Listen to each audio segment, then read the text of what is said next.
Hello students, welcome back to the life fruit academy by Chetna. मैं हूं आपकी educator चेतना और आज हम लाइफ साइंसेज का एक बहुत ही बेसिक पर सुपर इम्पोर्टेंट टॉपिक कवर करने वाले हैं। ये topic 11 12 biology, chemistry, NEET, NET SET and other life science examination के लिए इम्पोर्टेंट है। तो बेसिकली मेरा यही एम रहता है कि आपके टॉपिक का सबसे पहले बेसिक कवर रहे ताकि आपका फाउंडेशन स्ट्रांग हो। तो इसीलिए आज के टॉपिक में हम बहुत अच्छे से इस टॉपिक का बेसिक्स कवर करने वाले हैं। तो अगर आपने अभी तक चैनल को सब्सक्राइब नहीं किया है तो फटाफट से सब्सक्राइब बटन पर क्लिक कर दीजिए और हमारे लाइफ रूट अकेडमी का हिस्सा बने। आज का हमारा टॉपिक है carbohydrates, its composition, structure and function. Carbs words तो आपने फिटनेस और डाइटिंग्स में बहुत सुना होगा। कार्ब्स मतलब ही कार्बोहाइड्रेट्स, पर एक्चुअल में साइंस की लैंग्वेज में ये कार्बोहाइड्रेट्स होते क्या है, इनका कंपोजिशन क्या है, इनका स्ट्रक्चर कैसे दिखता है और हमारी बॉडी के फंक्शनिंग में इनका क्या रोल है, इन सभी चीज़ों को आज हम यहाँ पर डिटेल में समझेंगे। तो वीडियो एंड तक ज़रूर देखिए। तो चलिए स्टूडेंट्स, पेन और पेपर निकाल लीजिए और शुरू करते हैं आज की क्लास। ओके, तो सबसे पहले बात करते हैं what is carbohydrates. In the slide above, the title of the slide is carbohydrates. When we split the word carbohydrates in two parts, we get carbo and hydrates. Carbo मतलब carbon और hydrates मतलब कि water. So carbohydrates also called as the hydrates of carbon, मतलब जहाँ पर carbon होता है और वाटर होता है। वाटर में होता है H2O, इसलिए आगे देखेंगे उसको कि कार्बोहाइड्रेट्स में कार्बन, हाइड्रोजन एंड ऑक्सीजन का कंपोजिशन होता है। So first line is the carbohydrates are polyhydroxyaldehyde or ketones composed of carbon, hydrogen and oxygen। यही हमारी फर्स्ट लाइन बता रही है कि जो कार्बोहाइड्रेट्स होता है वो पॉलीहाइड्रोक्सी अल्डिहाइड होता है या पॉलीहाइड्रोक्सी कीटोन होता है। तो पॉलीहाइड्रोक्सी मतलब क्या होता है? पॉली मतलब मेनी एंड हाइड्रोक्सी मतलब OH ग्रुप। सो कार्बोहाइड्रेट का जो स्ट्रक्चर होता है उसमें हम उसको देखेंगे तो वहाँ पर बहुत सारे OH ग्रुप रहते हैं।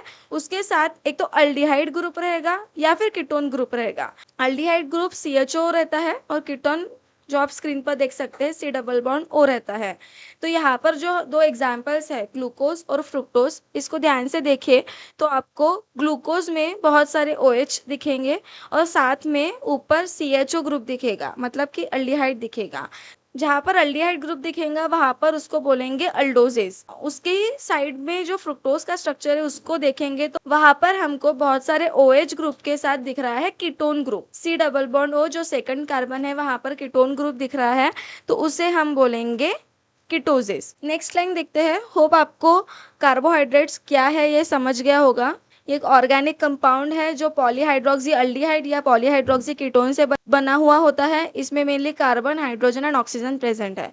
Next line, it is the most abundant organic compound found in living organism, मतलब कि ये एक ऐसा ऑर्गेनिक कंपाउंड है जो दुनिया में जितने भी लिविंग ऑर्गेनिजम्स है उन सब में ज़्यादा पाए जाने वाला ऑर्गेनिक कंपाउंड है कार्बोहाइड्रेट। जैसे primary product of photosynthesis glucose है। हमने बचपन से पढ़ा है कि प्लांट्स अपना खाना खुद बनाते हैं by the process of photosynthesis. जब फोटोसिंथेसिस होता है तो उसका जो प्रोडक्ट बनता है in the form of glucose. Glucose ये प्लांट्स का फूड है और जो ग्लूकोज है वो एक कार्बोहाइड्रेट ही है। Next, it is the major source of energy and structure. हमारी बॉडी को चलने फिरने के लिए जो सबसे पहले एनर्जी चाहिए वो कार्ब से मिलती है। साथ ही प्लांट्स की जो सेल वॉल है जो सेलुलोज से बनी होती है, जो उसको स्ट्रक्चरल स्ट्रेंथ देती है, वो सेलुलोज भी एक कार्बोहाइड्रेट ही है। इस दुनिया में मोस्टली जो भी ऑर्गेनिक कंपाउंड है वहाँ सिर्फ और सिर्फ कार्बोहाइड्रेट ही दिखने वाले हैं। That's why we say it is the most abundant organic compound found in living organism. इस स्लाइड में हमने तीन चीजें देखी। Carbohydrates are polyhydroxy aldehyde and ketone composed of carbon, hydrogen, oxygen. It is the most abundant organic compound found in living organism. It is the primary product of photosynthesis in plants, major source of energy and structural component in plant cells. And देखा hydroxy group OH होता है, aldehyde CHO और ketone C+O group होता है। दो structure को compare करें, glucose and fructose का, ये मोनोसैकेराइड्स के एग्जांपल है। एक इसमें अल्डिहाइड ग्रुप है, एक इसमें कीटोन ग्रुप है। मोस्टली स्ट्रक्चरल कंपोनेंट्स कैसे रहते हैं ये आपने देखा। आगे चलते हैं और देखते हैं कंपोजिशन ऑफ कार्बोहाइड्रेट्स। तो पहले ही जैसे कि हमने बात की, इसमें मेन तीन एलिमेंट्स होते हैं, कार्बन, हाइड्रोजन एंड ऑक्सीजन। तो इसका जो इम्पेरिकल फॉर्मूला है वो कार्बन प्लस वाटर से बनता है, जो है CnH2ON। जैसे वाटर में हाइड्रोजन एंड ऑक्सीजन का रेशियो 2:1 रहता है, सेम कार्बोहाइड्रेट्स में भी रहता है, जो हम एग्जाम्पल के तौर पर लेते हैं ग्लूकोज। ग्लूकोज का इम्पेरिकल फॉर्मूला है C6H12O6, मतलब यहाँ N इज इक्वल टू 6 है।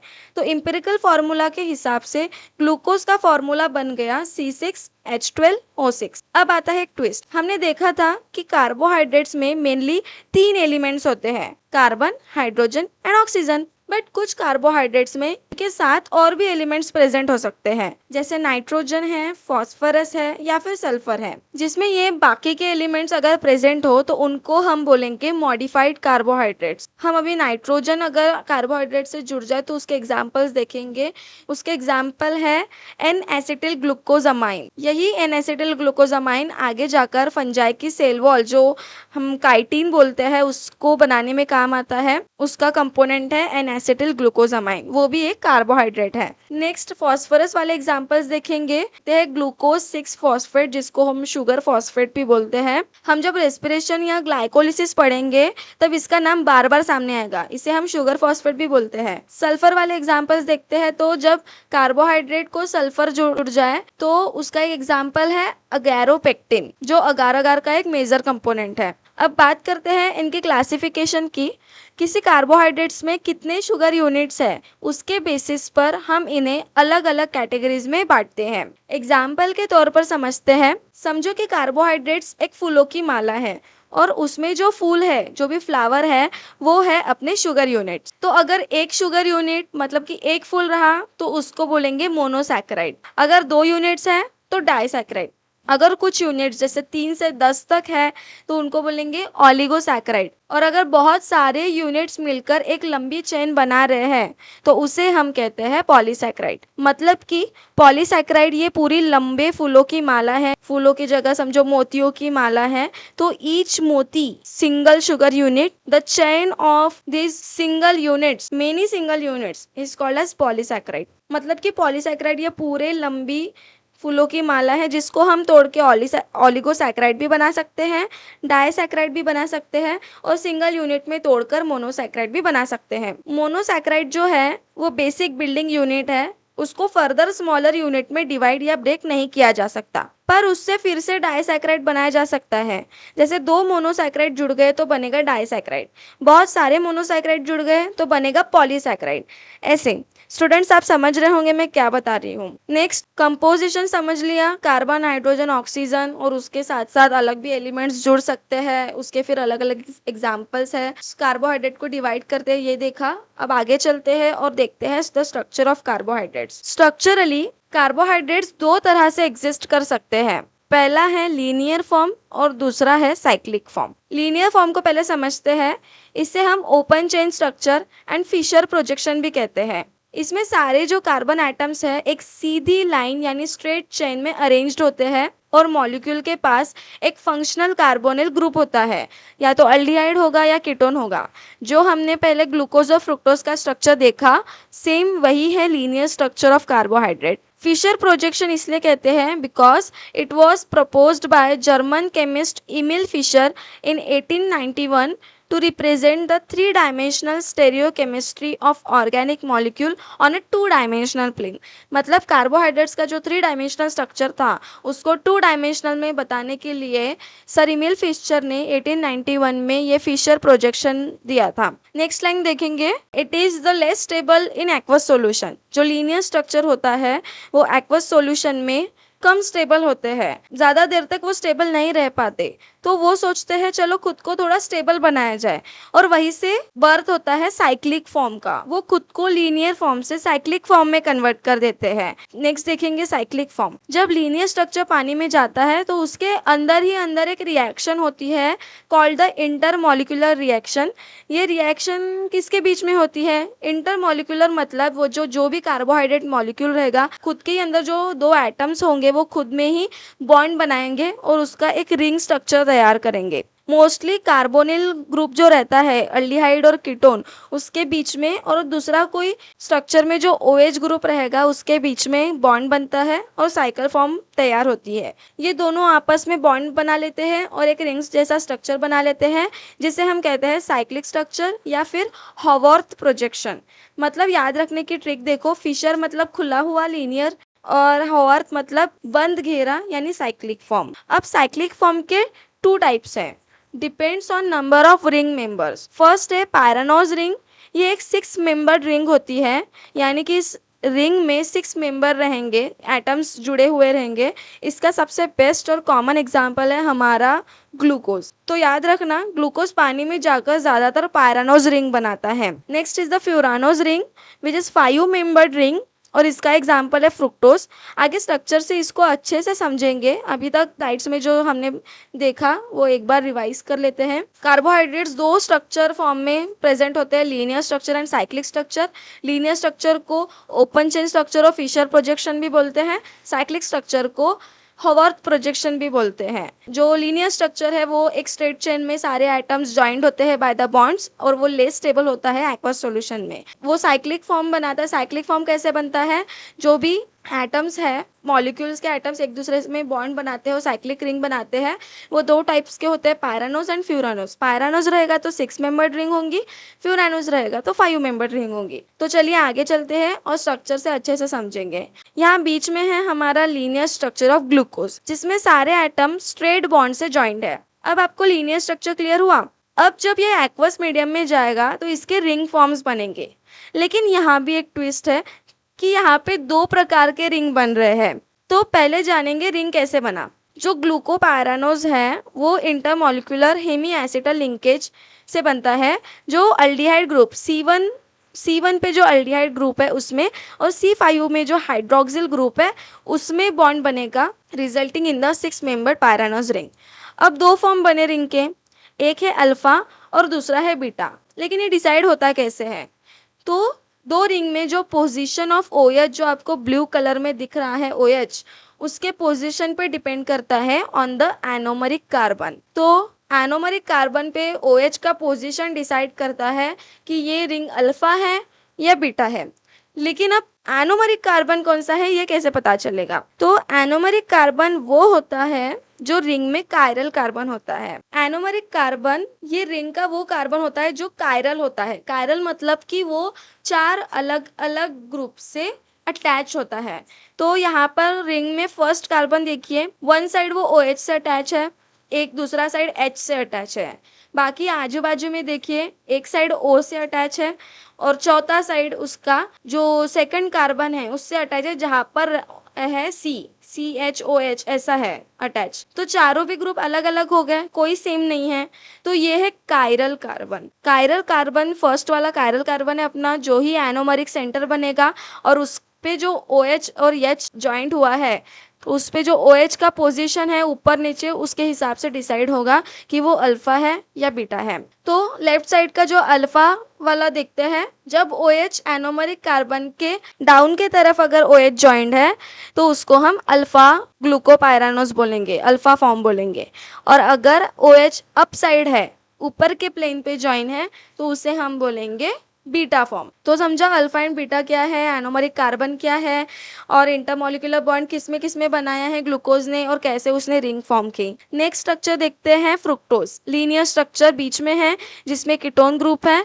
अब इसके भी रिंग स्ट्रक्चर बनेंगे, लेकिन 5 मेंबर्ड फ्यूरानोज रिंग बनेगा। इसमें 6 मेंबर्ड रिंग नहीं बनता है, मोस्टली फ्यूरानोज रिंग बनता है जो ग्रुप है उसमें, और फिफ्थ वाला OH ग्रुप है उसमें बॉन्ड बनेगा और पायरानोज रिंग बनेगी। तो जिस रिंग को हम बोलेंगे फ्रुक्टोफ्यूरानोज। अगर 6 मेंबर्ड रिंग है ग्लूकोज तो उसको ग्लूकोपायरानोज, और फ्यूरानोज फ्रुक्टोज की रिंग है 5 मेंबर तो उसको फ्रुक्टोफ्यूरानोज बोलेंगे।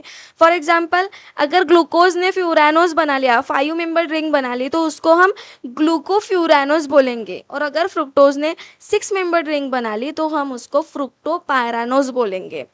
अब इसमें भी दो रिंग्स बना ली है। अब जो फ्रुक्टोफ्यूरानोज की रिंग है उसमें भी अल्फा एंड बीटा फॉर्म है।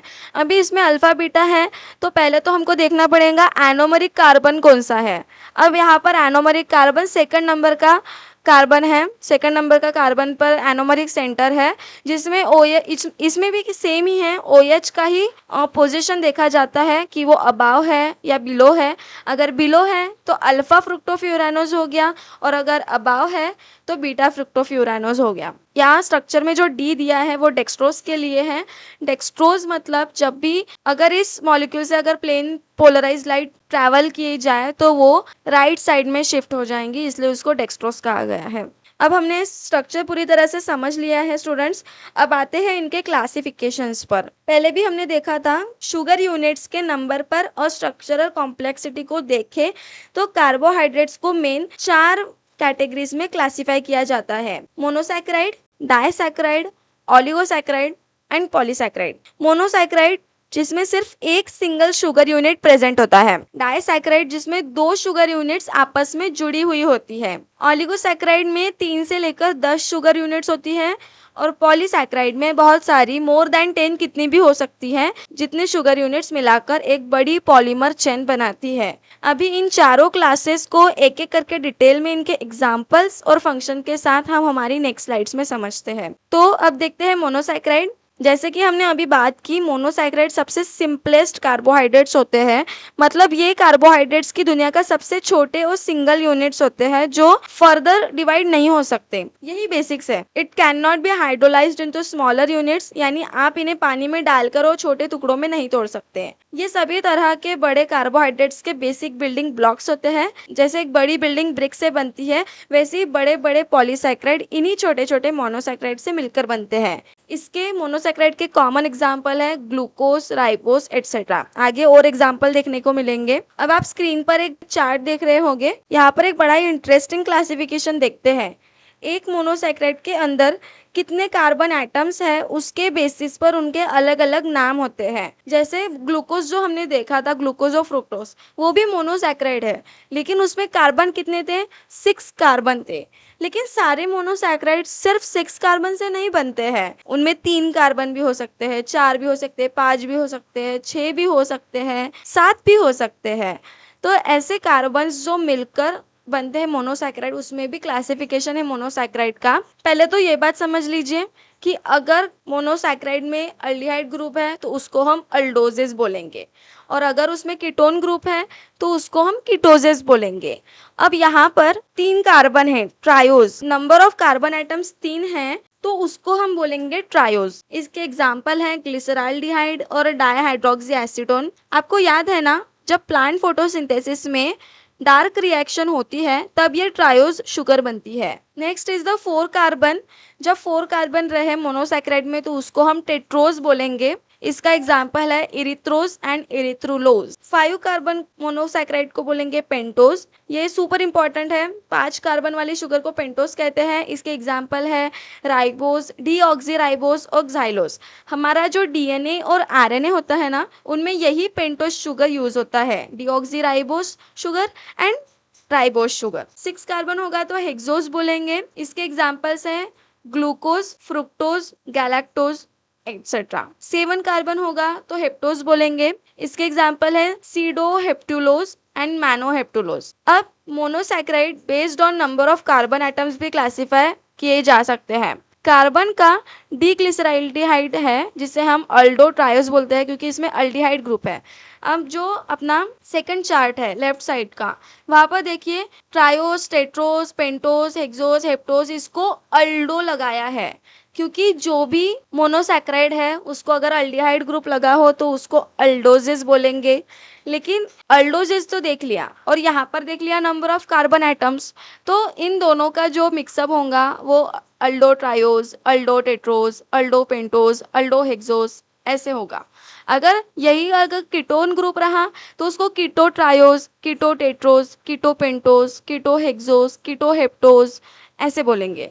सो यहाँ पर अल्डिहाइड का एग्जाम्पल्स है, जैसे अल्डो ट्रायोज है, ग्लिसरॉल्डिहाइड, मतलब ये जो ग्लिसरॉल्डिहाइड है उसमें अल्डिहाइड ग्रुप है और 3 कार्बन है, अल्डो ट्रायोज में लिया है। बाद में अल्डो टेट्रोस का एग्जाम्पल इरिथ्रोज एंड थ्रियोज है, और बाकी एग्जाम्पल्स आप चार्ट में देख सकते हैं। सो मोनोसैकेराइड को अच्छे से समझने के बाद अब आते हैं हमारी दूसरी कैटेगरी में, disaccharide. It is the carbohydrate form by the condensation of two monosaccharide molecule linked by a glycosidic bond. तो जब दो मोनोसैकेराइड मॉलिक्यूल्स आपस में बॉन्ड बना लेते हैं, आपस में जुड़ जाते हैं, तो नया कार्बोहाइड्रेट बनता है, उसे हम कहते हैं डाइसैकेराइड। डाई मतलब टू, तो दो वन वन जुड़े तो वन प्लस वन टू हो गया, तो इसीलिए monosaccharide plus monosaccharide is equals to disaccharide बन गया। पर ये दोनों आपस में जुड़ते कैसे हैं, इनमें बॉन्ड कैसे बनता है? तो इनमें जो बॉन्ड बनता है उसका नाम है ग्लाइकोसिडिक बॉन्ड, जो बनता है by the removal of one water molecule. जब दो शुगर पास आती है तो उनके बीच से एक पानी का मॉलिक्यूल बाहर निकल जाता है और बचा हुआ ऑक्सीजन दोनों को आपस में जोड़ देता है। इसे केमिस्ट्री में हम कंडेंसेशन रिएक्शन भी बोलते हैं। ये जो बॉन्ड है वो अलग अलग टाइप्स के हो सकते हैं डिपेंडिंग ऑन ग्लाइकोसिडिक बॉन्ड कहाँ पर बना है, कौन से मॉलिक्यूल्स के बीच में बना है, वो अल्फा है या बीटा है, कौन से कार्बन में बना है, उस हिसाब से अलग अलग टाइप्स ऑफ लिंकेजेस है ग्लाइकोसिडिक बॉन्ड के। उसके एग्जांपल हम देखें, जैसे अल्फा 1,4 बॉन्ड ग्लाइकोसिडिक बॉन्ड है, अल्फा 1,2 ग्लाइकोसिडिक बॉन्ड है, बीटा 1,4 ग्लाइकोसिडिक बॉन्ड है। इन्हें हम नीचे दिए गए एग्जाम्पल से समझेंगे। तो यहाँ डाइसैकेराइड के 3 एग्जाम्पल लिए हैं, कॉमन एग्जाम्पल्स है। फर्स्ट है सुक्रोज, जो ग्लूकोज प्लस फ्रुक्टोज से बना हुआ है। आप दोनों मॉलिक्यूल के बीच में देख सकते हैं एक ऑक्सीजन मॉलिक्यूल है, ग्लाइकोसिडिक बॉन्ड है। सेकंड एग्जाम्पल है लैक्टोज, जो बनता है गैलेक्टोज प्लस ग्लूकोज से। माल्टोज बनता है ग्लूकोज प्लस ग्लूकोज से, मतलब दो मॉलिक्यूल ग्लूकोज पास में आएंगे, ग्लाइकोसिडिक बॉन्ड बनाएंगे और बनाएंगे माल्टोज। अब जो ग्लाइकोसिडिक बॉन्ड फॉर्मेशन है उसको देख लेते हैं। यहाँ जो सेकंड डायग्राम है वो फॉर्मेशन ऑफ सुक्रोज है। जो सुक्रोज है उसमें अल्फा 1,4 ग्लाइकोसिडिक बॉन्ड बनता है, जो बनता है दो मॉलिक्यूल्स के बीच में, जो हमने देखा alpha D glucose and beta D fructose.